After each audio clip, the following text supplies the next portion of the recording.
Hello everybody, welcome to Milwaukee Music Lessons. My name is Alex Bennett, and in today's video, we're going to talk about something that has plagued many a musician, and that is good vocal mic technique. It seems simple enough on its surface, but you'd be surprised how many mistakes that people make when it comes to this task.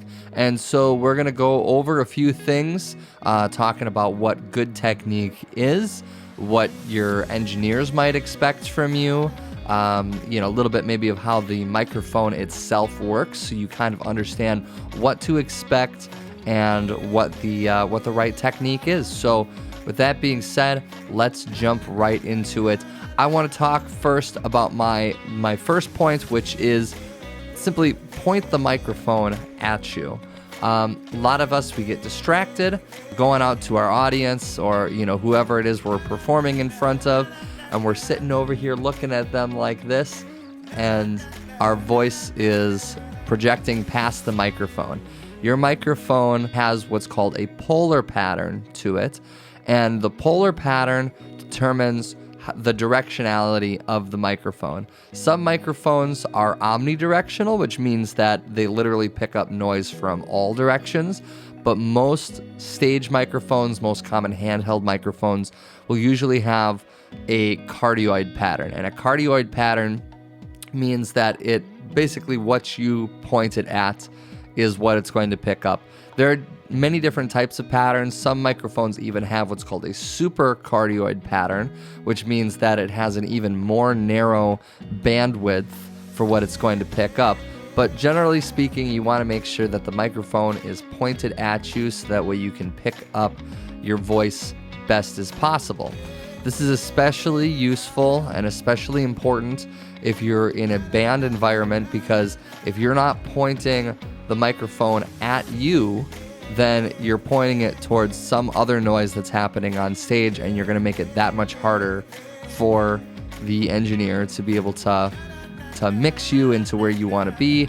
And you're going to make your life a lot easier by just being very specific about where that microphone is pointed. Tip number 2, don't keep the microphone too far away from you. I see this all the time. I've done quite a lot of wedding DJ stuff, and you'll get speakers who come up there and they take the microphone and they hold it down here by their chest. The microphone needs to get up and closer and into your face. The closer it is towards the source, the more it's going to pick it up. Similar to that, though, is point number 3, which is it is possible to actually have the microphone come in too close. You want it about 3 to 6 inches away from your mouth. 3 to 6 inches is kind of the sweet spot. If you get too close and you get right up into the grill of it, what happens is the proximity effect. The proximity effect is a term that sound engineers use, where if you get too close to it, the bass starts to kind of overwhelm the microphone, and you get a little bit of a distorted view of your voice. I mean, that can be really handy if you're like a radio personality and you want your voice to have this big booming presence. But if you want, your natural voice, then that 3 to 6 inch marker is really what you're aiming for. Tip number 4 is don't cup the microphone. So I see this all the time on stage, especially for whatever reason, hip-hop artists have a tendency to do this all the time. They grab the microphone and they grab it way near the top.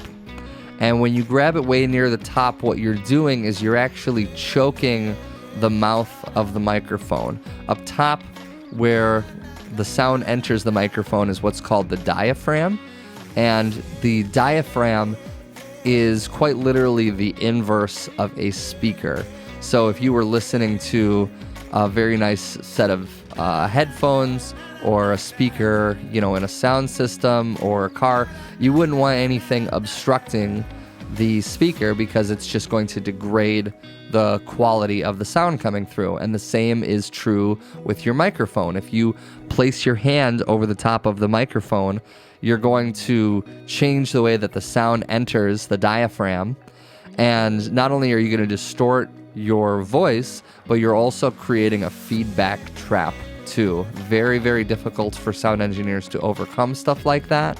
And so you want to make sure that when you're grabbing the microphone, it doesn't have to be at the extreme ends of it, but you don't want, if you're touching the grill, which is the protective mesh that goes over the face of the diaphragm, you are probably too far up, and you need to move your hand just an inch or two back. Tip number 5, don't yell all the time. See this very common with vocalists and speakers who basically can't hear themselves, or they always are feeling like they're struggling to hear themselves. They assume that the volume that they hear on stage is the volume going out there, and so they feel like, oh, I can't hear myself very well, I need to project more. And that's quite simply not true. Your sound engineer has all sorts of tools in front of them to be able to increase or decrease the volume of your voice. And so if you're feeling like you're having to yell, chances are you just can't hear yourself properly. And instead, what you should be doing is you should be figuring out what you can do to hear yourself more effectively. Oftentimes when you're on stage, you'll have a speaker that's pointed back towards you called a monitor. And that monitor, the job of the monitor is so that way you can, in fact, continue to hear yourself. So if you're not hearing yourself, you need to tell the sound engineer, hey, can you please turn me up more in the monitor? Now, there are definitely some people who are obsessed with this and can want more than what is reasonably expected. That might be a whole nother topic or a whole nother video in and of itself. But if you feel like you're having to yell all the time, it might just be that you're not hearing yourself enough in the monitor. So whatever form you have, whether that's a stage monitor or in-ear monitors, maybe just see if you can't get that volume increased so that way you can sing or perform at a normal volume and you're not feeling like you're having to yell and project more than you usually would. And finally, point number 6, the inverse of the previous points, which is don't worry if you feel like you're too loud. Most people are not used to what it sounds like when they're on stage. The voice that you have inside your head is very different than the voice that you actually project. And if you're not used to your voice being projected through a PA system across the stage, it's a very different experience. And you kind of just need to learn to cope with that. You have a sound engineer out front, hopefully, and your goal is to trust them because their perception, their job is to take that sound that's coming through the front of the stage and basically balance it out so that way your listening audience hears it the way that it's supposed to be heard. They have all sorts of tools.